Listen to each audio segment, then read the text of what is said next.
রাঙামাকে জিজ্ঞেস করলেন কোন ঘরটায় থাকবে। কাছের যে ঘরটা মানে ওনার ওনার যে ঘরটা শিশু পর্দার যে ঘর, পিতৃদেবের ঘর, তার ঘরটার কাছে যে ঘরটি আছে সেটা তখন টেলিফোন থাকে। ওই ঘর বলেন ওই ঘরে তুই থাক। রাঙামা বলতেন ওই ঘরে থাকতে, আর বললেন এখানে খাওয়া দাওয়া করতে, বাড়ির মধ্যে খাওয়া দাওয়া। তো এগুলো সব বলে দিলেন তিনি। তারপর থেকে আমি যেহেতু কাছে আছি, মাঝে মাঝে ডাকতেন, আয় দেখে একবার সঙ্গে সঙ্গে চলে যেতাম, কাছেই আমার ওটা তো কাছেই, ডাক দিলে শুনতে পাই, চলে যাবে।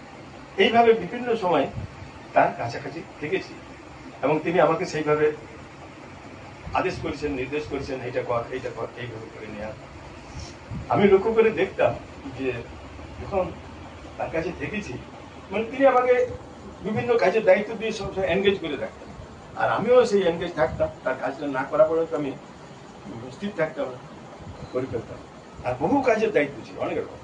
একবার আমি তাকে বললাম যে আগে এত কাজ সব করেই করতে পারছি না, মানে একটা মানুষের কম ক্ষমতা, সব করতে পারছি।